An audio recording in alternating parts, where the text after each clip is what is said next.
Paz do Senhor, irmãos. Paz do Senhor, irmãos que estão na live. Quero falar duas coisinhas antes de começar a palavra. Primeiro, eu posso garantir que vocês viram um pedacinho assim do retiro, né? Quem sabe, meu Deus, foi só zoeira? Gente, foi um retiro muito lindo. Eu e o Roberto, nós estivemos lá praticamente todos os dias, em quase todos os momentos. E foi muito lindo de ver a busca, o desejo desses jovens pelo Senhor. Foi muito lindo mesmo. Mas eles são jovens, né? E glória a Deus por isso, né? E foi muito legal a noite que eles fizeram, a noite retrô. Eu e o Roberto, nós rimos muito. Aquele assim, do Gilvando, era para o pastor Roberto, só para vocês saberem, entendeu? Foi uma olhadinha para ele, tipo, vote em mim, eu quero ganhar. Foi muito legal mesmo, assim. Foi uma noite temática que eu acho que eles tentaram imitar os casais. Não sei. Só que, assim, quem sabe um dia os casais façam a gente também ir vestido, né? Porque eles nunca chamam a gente para se vestir. Também quero competir. Glória a Deus, irmãos, a nossa igreja é linda. Uma igreja livre, né, para celebrar o Senhor, sermos jovens, sermos família, isso é muito lindo. E o último recado é que dia 11, né, nós temos o nosso culto de mulheres, Dia de Mulheres, que era no sítio, mas veio aqui para a sede, e pelo que eu vi, a maioria das mulheres estão felizes da vida, porque vai ser aqui, glória a Deus, então. Mas, mesmo assim, algumas irmãs desistiram pelo fato de ser a data, então nós ainda temos algumas vagas, a Lu não está aqui, mas vocês podem mandar mensagem para ela. E dia 11, em nome de Jesus, nós estaremos aqui. Amém? Glória a Deus. Amém, irmãos.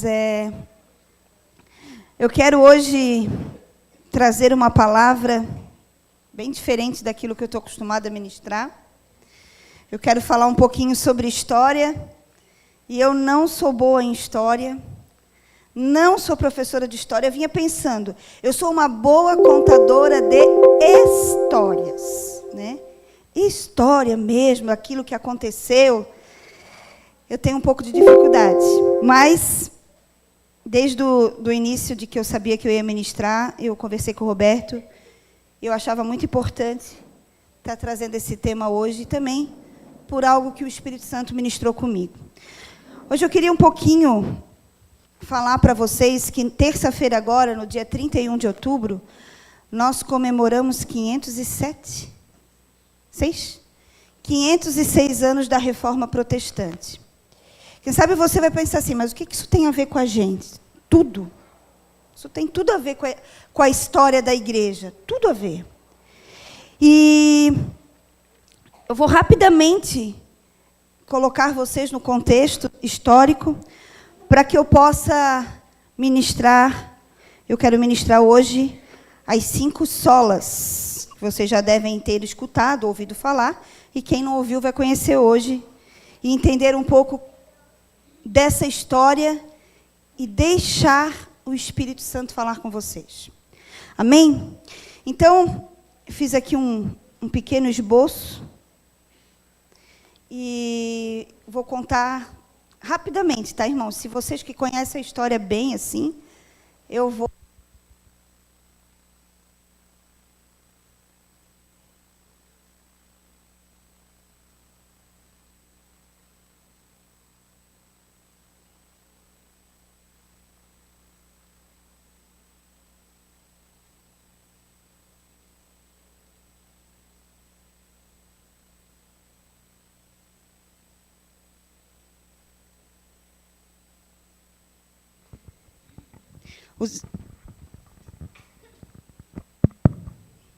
Só porque eu estou nervosa, né? Essas coisas acontecem. Mas ele é preso. Jesus. Amém. Vamos lá. Vou fazer a piada, né? Os irmãos agora, que estão acostumados comigo pregando outrora, quando eu pego o microfone, eles abaixam bem baixinho. Só que eu não grito mais, aí a voz fica muito baixa. Ontem, no retiro, o varão botou bem baixinho a minha voz. Aí eu não gritei, ficou baixinho. Aí os irmãos dormiram, foi muito massa. Nunca vi ninguém dormir na minha ministração.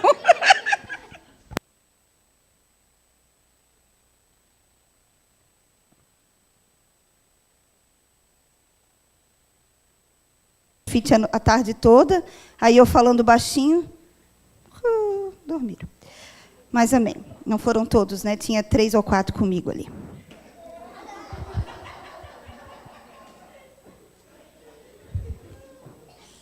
Aí eu peguei, eu virei assim para trás.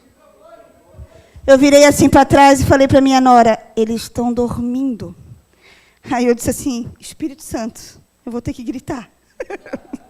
Mas não gritei, né? Amém. Vamos lá, irmãos. Isso aqui só estou enrolando vocês porque eu estou nervosa. Então, assim, resumidamente, né?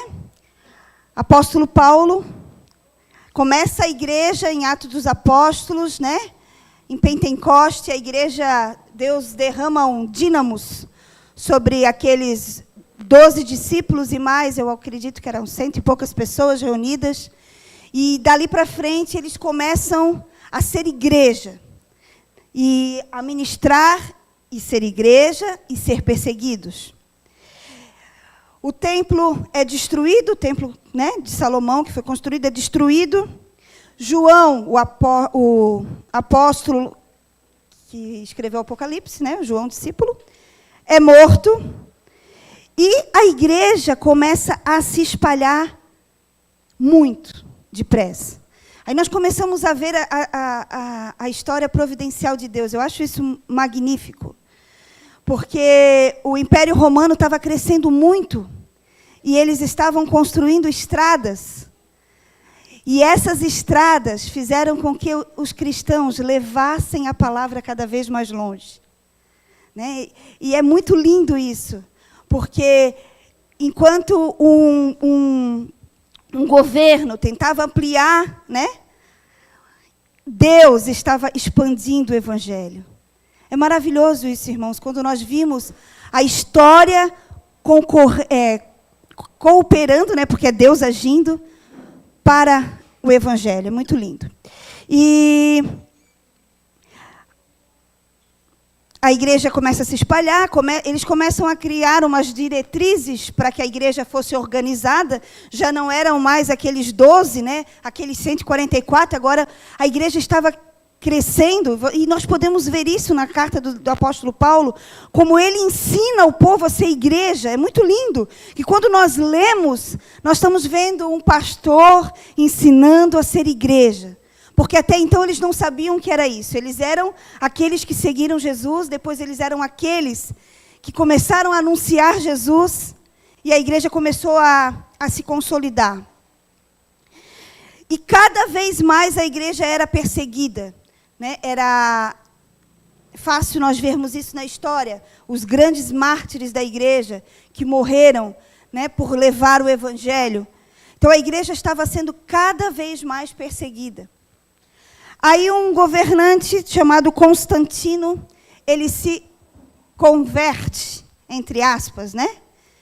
Ele se simpatiza com os cristãos e ele decide, então, que agora todo mundo é obrigado a ser cristão. Aquilo que era antes uma perseguição, passa a ser agora uma obrigação. Todos deveriam ser cristãos. Constantino bateu o martelo, e aí os cristãos ficaram até meio perdidos, né? Nós ontem estávamos sendo perseguidos, agora nós estamos sendo obrigados a ser cristão. Então eles não entenderam muito aquilo que estava acontecendo.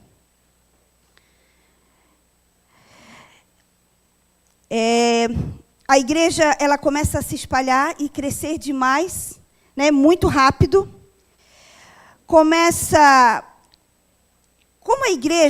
as pessoas começaram a ser obrigados a ser cristãos, a igreja foi perdendo a qualidade genuína do arrependimento. Então foi vindo tudo quanto é pessoa foi vindo e foi se juntando. A igreja começou a ficar assim, meia misturada, né? Aí se levantou um pessoal ali que nasceu os monastérios. São pessoas que decidiram viver isoladamente e elas queriam se sacrificar por amor a Cristo.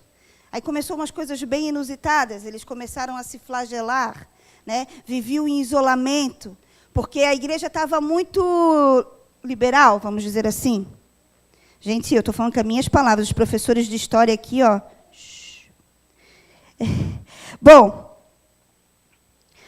houve então a queda do Império Romano e a igreja começa a passar a ter poder assim como os reis, né? A igreja, ela entrou na política e ela começa meio que a mandar assim como era o governo.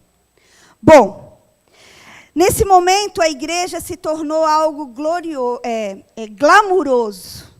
Né? Aquela igreja que se reunia nas casas, escondida, aquela igreja que era perseguida, agora era livre e começou a ter muito dinheiro. Então, as catedrais elas eram monumentais, né?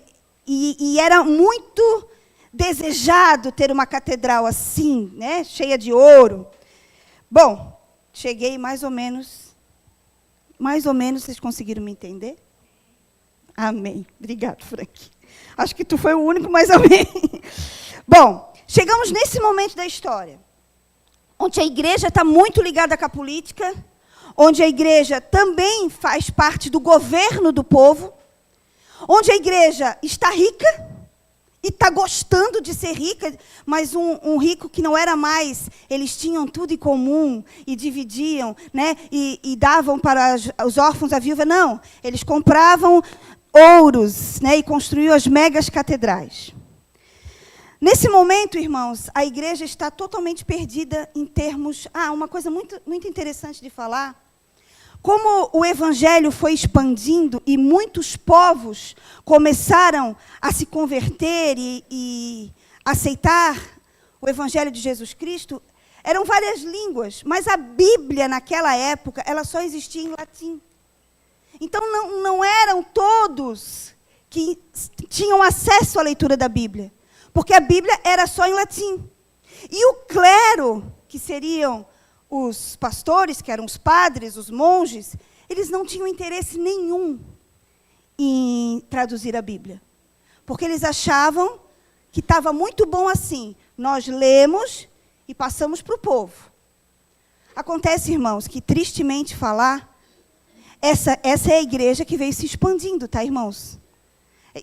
Quando eu entendi isso faz muito pouco tempo, eu acho que faz uns 10 anos que eu entendi toda a história da igreja, eu falei, meu Deus, é a mesma igreja que veio crescendo e, infelizmente, veio perdendo os princípios. Então, essa igreja ela começou a se corromper, principalmente pelos líderes. É claro que líderes deveriam ser levantados, né? Era necessário isso, era necessário ter governo. Qualquer coisa que a gente faz, a gente já pensa, vamos levantar um líder, né? Porque ele vai ser o responsável se der tudo errado. Vamos fazer a limpeza do banheiro. Quem é o líder? Né? Porque se ficar sujo, a gente vai no líder. Então, é normal, era necessário. Mas acontece que essa liderança, ela começou a se corromper. Partindo disso, de que a Bíblia, eles não queriam que fosse traduzida. Eles não queriam que a verdade do Evangelho chegasse ao povo. Então, para eles, estava muito bom. Eles liam e eles falavam o que eles queriam. Eles não falavam o Evangelho puro. Eles falavam o que eles queriam. Deixa eu pegar aqui agora o meu esboço. Bom, como nós sabemos, a nossa justificação, a nossa salvação, né, é por fé. É através da obra redentora de Cristo. Só que nessa época, esses líderes, eles estavam barganhando com os homens. Então, a justificação não era mais por fé, era por obras. Começaram a surgir a tal das indulgências. Né? O que tu fez? Ah, matei um periquito. Então, 20 pedras de ouro. O que tu fez? Ah, matei minha mãe. Ah, então 400 pedras de ouro. O pecado, ele era resolvido na base da troca financeira. Havia sido banalizado o verdadeiro evangelho que Jesus Cristo pregou, que através dele o homem é salvo, que através dele há remissão de pecados. Ou seja, irmãos, de alguma maneira a cruz de Cristo estava sendo anulada. Porque ali agora o homem podia, então não havia arrependimento genuíno. Né? Meu Deus, maravilha, então. Tadinho dos pobres, né? Deviam sofrer muito. Né? Eu pequei, eu vou lá e pago, está tudo ótimo.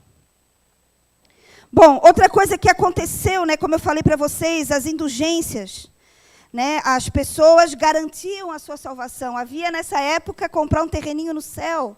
Né? Eu pago e Deus me garante aquele lote de esquina bem bom para que quando eu morrer eu já tenha meu lugar no céu. Vocês estão rindo, mas mais ou menos era isso que acontecia. E eu quero que vocês lembrem, é a mesma igreja, irmãos, que se corrompeu.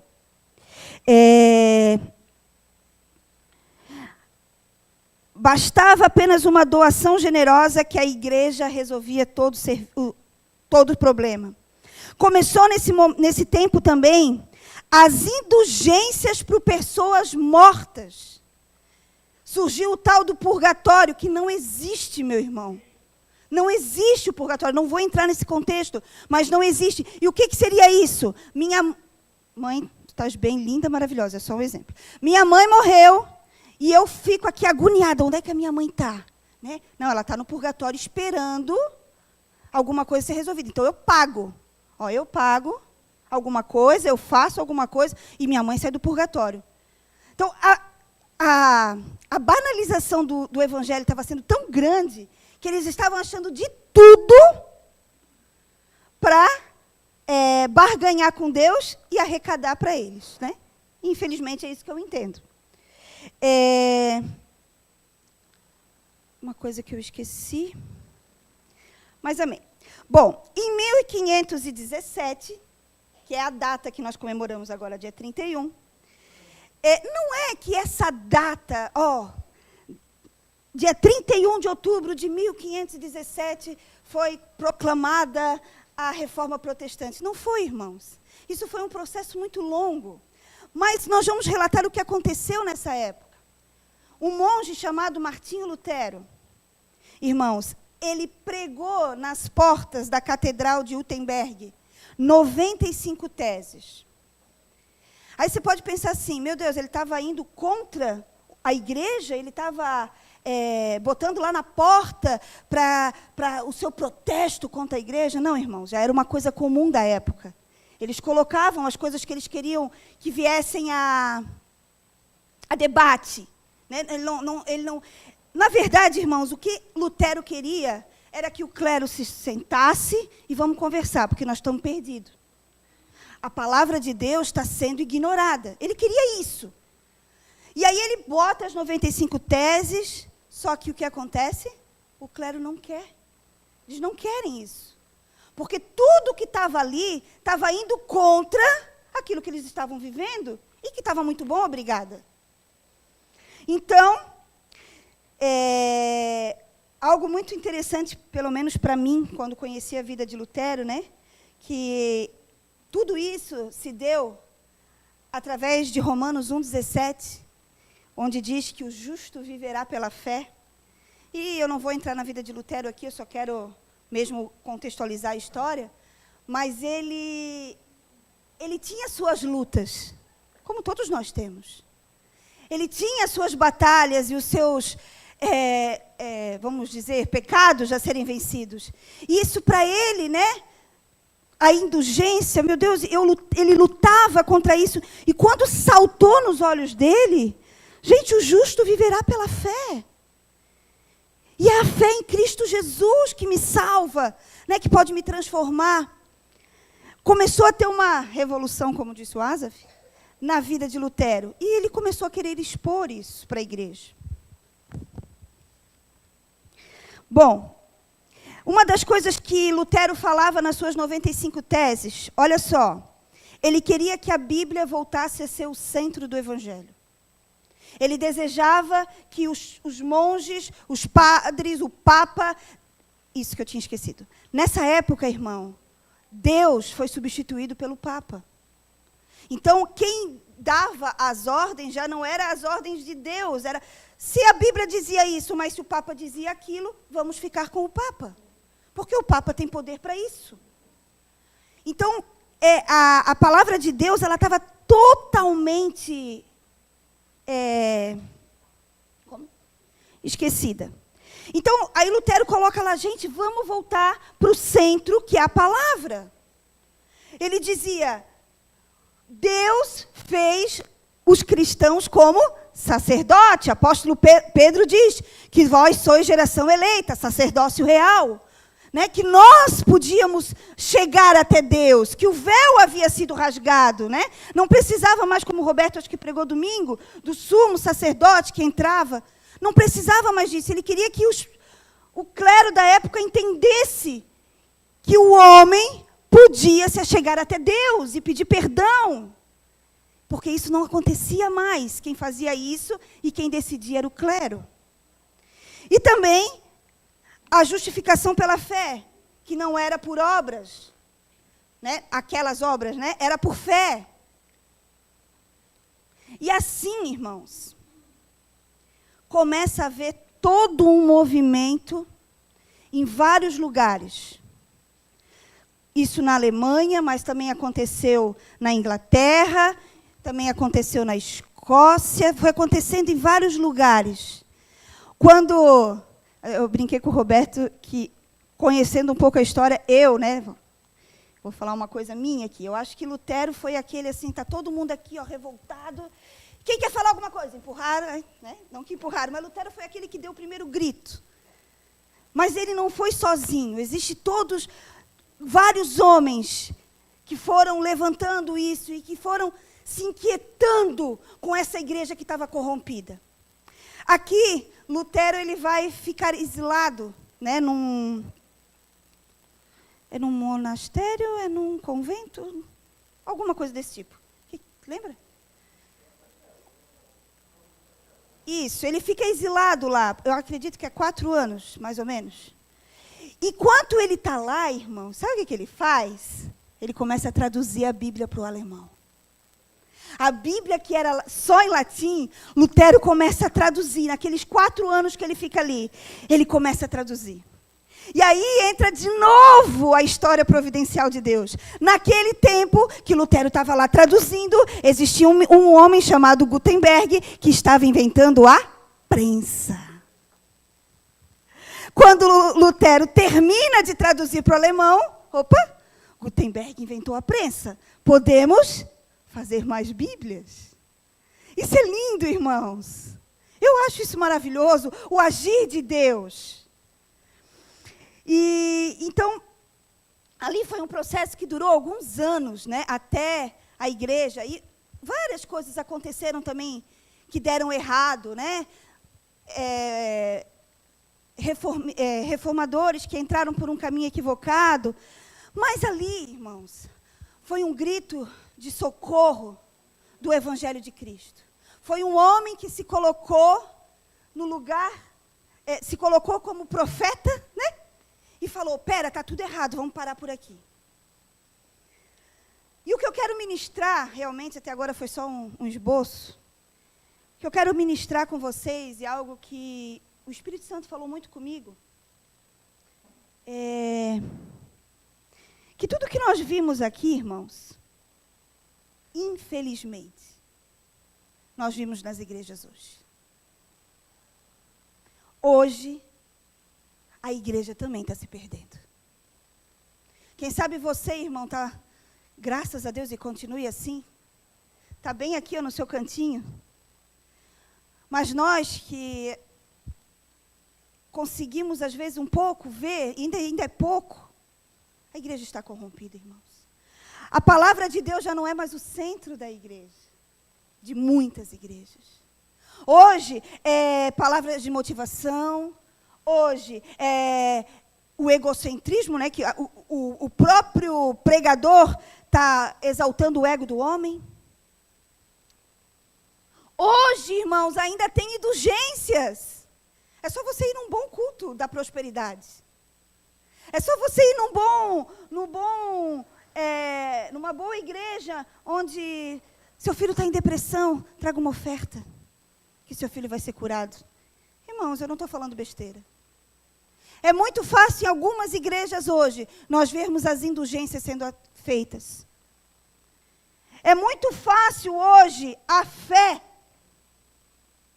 ser transformada em barganha com Deus. Hoje, o Roberto, ele é ousado, meu marido. Ele segue uma página no Instagram, ninguém siga essa página. Não vou falar, só vou falar que tu segue.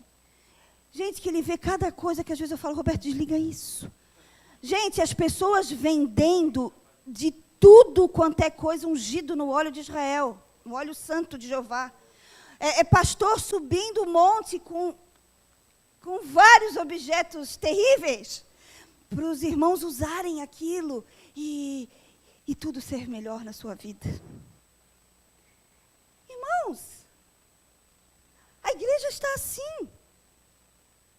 E nós não podemos aceitar como é que se diz? Essa impureza entrar no nosso meio, irmãos. Nós não podemos trocar o princípio da palavra de Deus por princípios humanos. Irmãos, eu vou te dizer uma coisa, querido. É muito mais fácil ser pastor numa igreja humanista. É muito mais fácil. Porque a Bíblia, ela confronta. E se eu quero pastorear mediante a palavra de Deus, eu vou ter que te dizer, ter relação sexual antes do casamento é pecado. Agora, se eu sou humanista e eu quero aquele membro comigo, eu vou dizer, Senhor, Jesus te entende.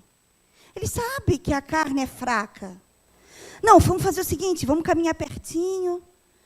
E logo vocês casam. Vocês acham que não existe isso? Existe. É muito mais fácil, irmão. Eu não consigo largar o vício do cigarro. Ah, meu irmão, Deus conhece teu coração. Continua assim. Mas não para de vir na igreja. Teu dízimo, tua oferta, que um dia Deus opera. Não existe mais arrependimento, posicionamento. Não existe mais que o evangelho, né, é ganho por esforço. O homem não precisa mais se esforçar para nada. Irmãos, Martinho Lutero, ele tem, bem em destaque da obra dele, são as 5 solas. Que seria somente, os 5 somente, vamos dizer assim. Que seria isso que a igreja precisava reconhecer naquele momento. Vamos pensar assim, ó, ele pegou as 95 teses e resumiu em 5 solas, 5 somentes, que seriam somente Cristo, somente a Escritura, somente a graça, somente a fé e somente a Deus a glória. Eu queria rapidamente, irmãos, ministrar com vocês essas 5 solas. Essas 5 solas, literalmente, elas resumem a base do Evangelho, é isso. Não precisa botar mais alguma coisinha. Não precisa mais dar uma enfeitadinha. Eu sou uma pessoa que gosta de enfeitar as coisas. Eu gosto. Estou mudando bastante, já enfeitei mais. Mas eu gosto de dar uma enfeitadinha, uma lembrancinha, um negocinho. Mas para o Evangelho não dá, irmãos, para fazer isso. O Evangelho é isso aqui, ó. E eu não posso enfeitar para te convencer. Ontem eu dizia para os jovens, é a cruz. Está difícil vencer o pecado? É a cruz. Não tem outra coisa. É Cristo, é a cruz, é a renúncia. Não dava para mim dar uma enfeitadinha. Jesus ama. Meu Deus. Por Ele nos amar de tal maneira, Ele morreu na cruz do Calvário, levando sobre si todos os nossos pecados. O de ontem, o de hoje, o que ainda vamos cometer. Mas é através dEle e através do meu posicionamento. Então, primeira sola, eu queria que vocês abrissem comigo a palavra de Deus em 1 Timóteo 3. Vocês estão conseguindo me entender?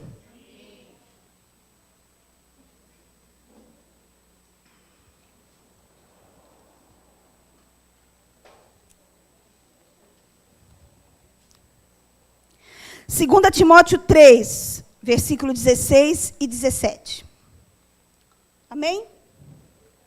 Então, misericórdia, vocês estão cansados? Eu tenho misericórdia de vocês.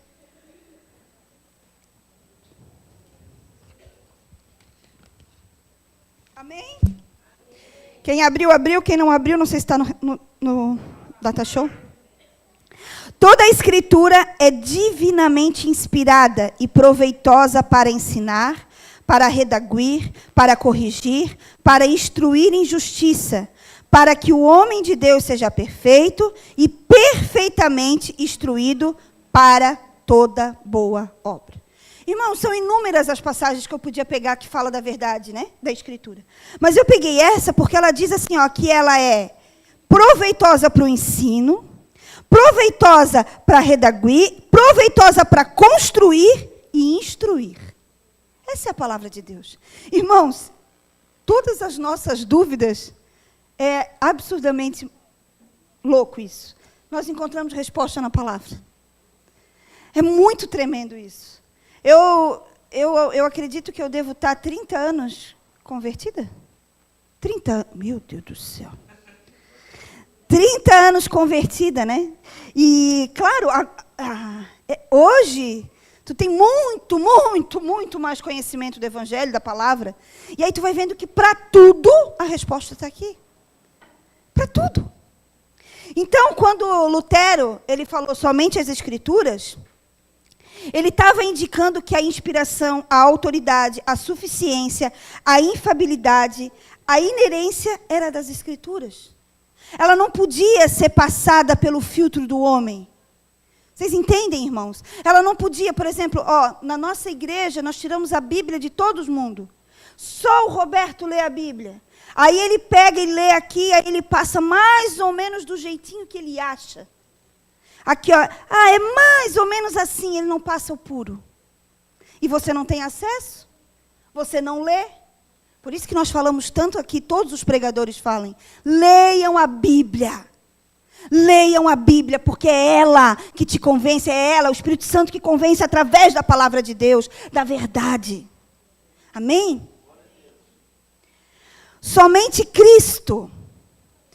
Abram comigo também em 1 Timóteo, capítulo 2. Meu Deus. Eu vou apurar, irmãos. 1 Timóteo, capítulo 2, versículo 5. Diz assim, irmãos, prestem atenção. Essa palavra, essa palavra do apóstolo Paulo a Timóteo, o povo já tinha acesso. O clero já sabia disso. Olha só, porque há um só Deus e um só mediador entre Deus e os homens, Jesus Cristo. Quando Lutero fala somente Cristo, ele está dizendo assim, ninguém pode ficar no meio. Irmão, você chega até Deus, te arrepende, confessa o teu pecado. Confessar o pecado não é ter intermediador. Confessar o pecado é a palavra de Deus que diz. Mas diante de Deus, o véu foi rasgado. Você chega diante de Cristo e Ele intercede por nós junto ao Pai. Não existe líder poderoso. Mesmo porque, irmãos, fiquem atentos com as novas diretrizes que estão saindo aí de um grande líder. Totalmente incoerente com a palavra de Deus. Totalmente incoerente. E naquela época, como hoje para alguns, isso era regra. A Bíblia, o que o homem fala, é regra. Por isso que Martinho Lutero diz, somente Cristo, gente, é Cristo. Amém? Somente a graça. Abram comigo em Efésios 2.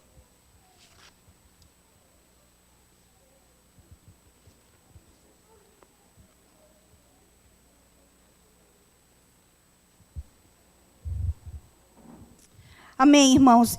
Quem abriu, amém. Quem não abriu, lê ali, porque eu estou apurada. Efésios 2, versículo 8. Olha só como a palavra de Deus ela é clara. Porque pela graça sois salvos, por meio da fé. Isto não vem de vós, é dom de Deus. Não vem das obras, para que ninguém se glorie. Porque somos feitura sua, criados em Cristo Jesus, para as boas obras, o qual Deus preparou para que andássemos nela.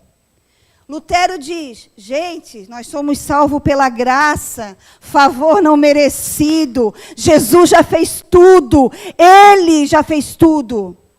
Mas naquela época, irmãos, a igreja estava envolvida num verdadeiro comércio, o comércio da salvação. Vendia-se perdão dos pecados para quem pudesse pagar. Era esmola, era boas obras. A igreja começou a criar coisas para que fosse mais fácil para o homem se sentir perdoado, se sentir salvo e se achegar até eles. Só que muito mais fácil é nós entendermos que Jesus Cristo pagou um preço pelos nossos pecados. E através do seu grande amor, da graça, misericordiosa graça, nós fomos alcançados. Oh, aleluia. Irmãos, somente a fé. Romanos 1,17, o versículo que saltou aos olhos de Martinho Lutero.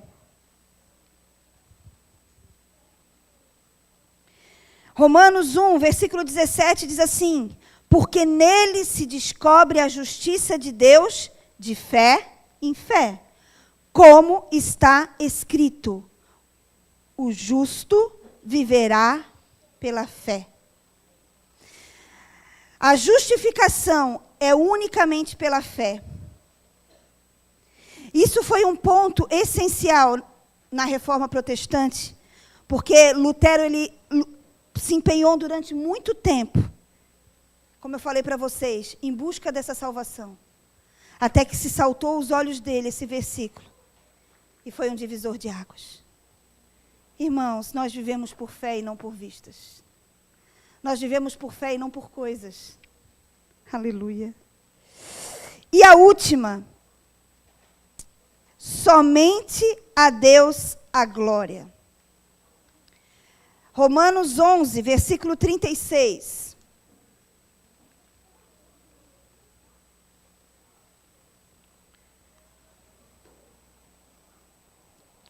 Diz assim, porque dele e por ele e para ele são todas as coisas. Glória, pois a ele eternamente. Amém. Para você, querido, hoje pode parecer, sim, para Deus toda a glória. Só que não é o que nós estamos vendo hoje no Evangelho. O homem está buscando a glória para si. Irmãos, eu lembrei daquele negócio que tu viu lá, não vou falar. Irmãos, é cada coisa absurda. De homens se dizendo homens de Deus e sendo referenciados pelo povo. Irmãos, ao Senhor a glória. Nós estamos aqui apenas a serviço de Deus. Nós estamos aqui apenas para que Deus, através da nossa vida, faça alguma coisa, mas Ele nem depende de nós para isso. Eu acho que eu sou muito mais agraciada de Deus ter misericórdia de mim e de alguma maneira me usar para alguma coisa. Porque nem de mim Ele precisa para fazer sua obra, irmão, mas Ele ainda nos escolheu para levar o seu Evangelho. Então, nessa época, o Papa era a glória. Os monges recebiam a glória. E Lutero falou, gente, vamos parar com isso. A glória de Deus é para Ele, é por Ele. E é dele todas as coisas. Nós aqui somos apenas aqueles que anunciam as boas novas. Nós somos os discípulos de Cristo. Eu estou gritando, irmãos. Que levam o Evangelho. Aleluia, até fiquei feliz. Irmãos, a glória é para Ele. Eu vou te falar uma coisa, querido. Você é um bom funcionário? Tem sido reconhecido por isso? A glória é para Ele. É para Ele.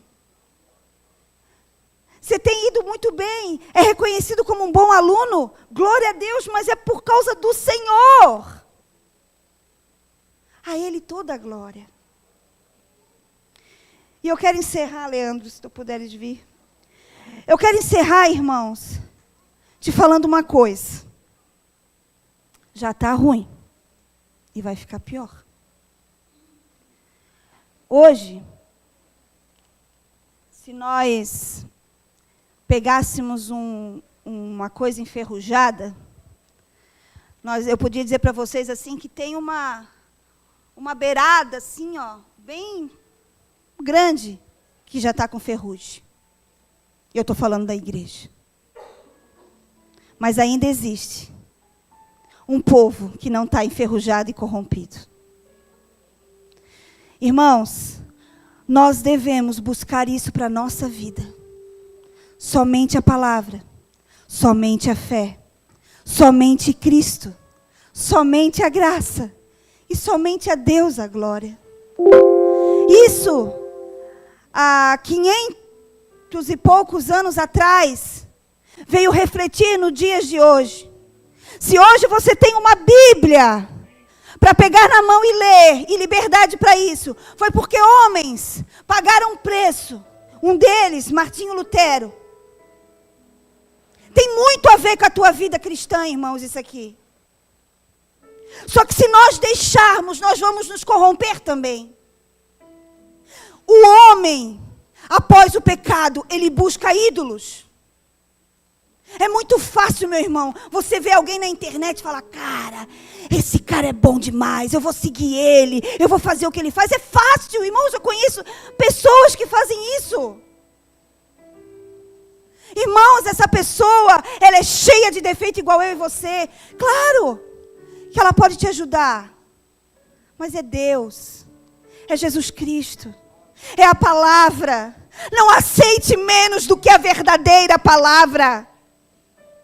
Eu te digo, meu irmão, se algum dia aqui, nesse púlpito, for pregado algo que não seja da Bíblia, pode vir, pode questionar. Mas pastor, ele falou isso, e isso não está aqui. Não se deixe enganar. Não se deixe corromper, igreja. Quem sabe você está pensando, isso não tem nada a ver comigo. Tem sim, meu irmão. Tem sim. Porque se a igreja que não está enferrujada se levantar e pregar e viver o verdadeiro evangelho, seremos sim diferença dentro de uma igreja corrompida.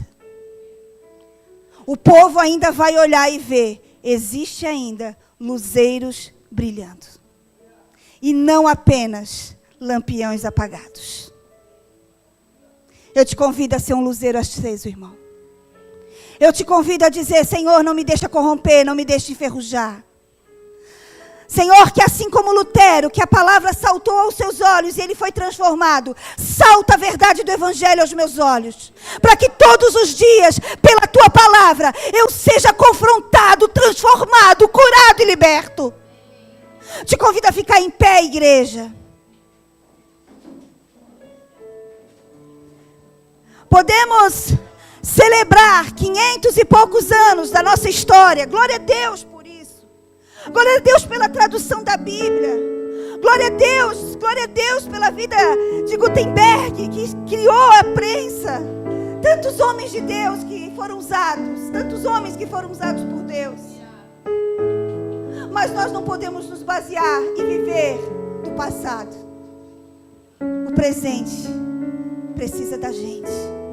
Para não deixar que a história dos primeiros mártires, que a história dos apóstolos, do verdadeiro evangelho vivido pela igreja primitiva, seja corrompido e arrancado de nós. Ora, meu irmão, pede misericórdia a Deus, pede ajuda, graça. Pede para Ele, reaviva, Senhor, a minha fé. Reaviva, Senhor, a tua igreja.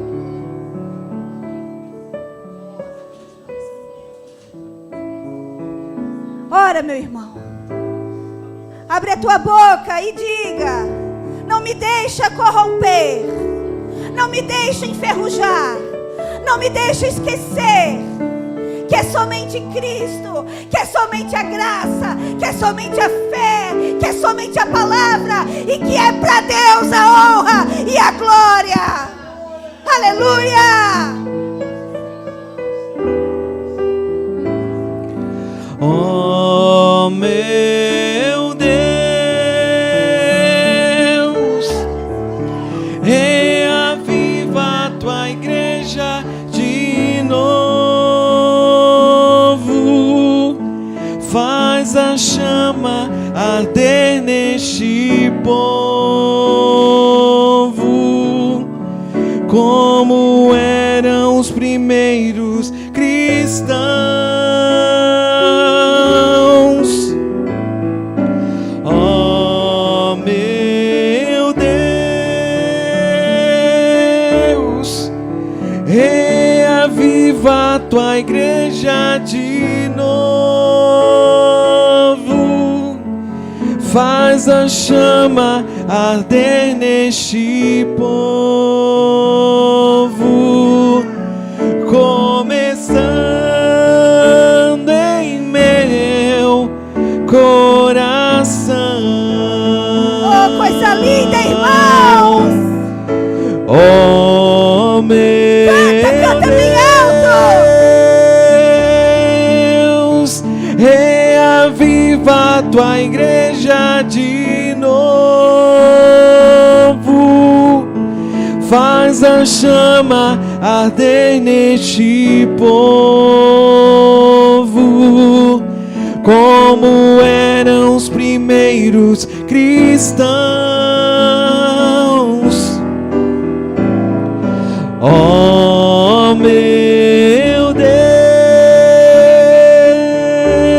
Deus, reaviva a tua igreja de novo,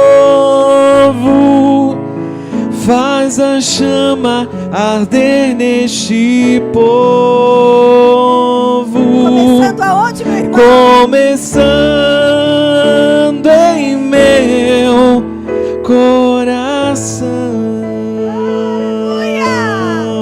Glória, glórias ao Senhor. Obrigado, Jesus, pela tua palavra. Obrigado porque nós temos acesso à tua palavra.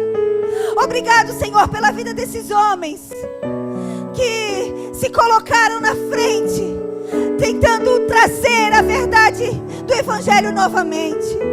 Obrigado pela tua história providencial desses anos todos, que me alcançou, que alcançou a minha família.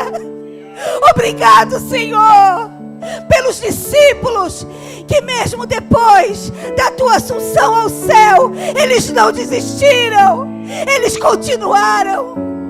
E hoje eu posso dizer que a minha casa te serve por causa da verdade do teu Evangelho. Obrigado, Senhor, porque eu sou igreja. Eu sou igreja. A igreja lavada e remida pelo sangue do Cordeiro de Deus. Obrigado, Senhor. Eu te louvo, Senhor, e te exalto, porque tu és o dono de tudo. Para ti a honra, para ti a glória, para sempre, Deus. Amém. Glória a Deus.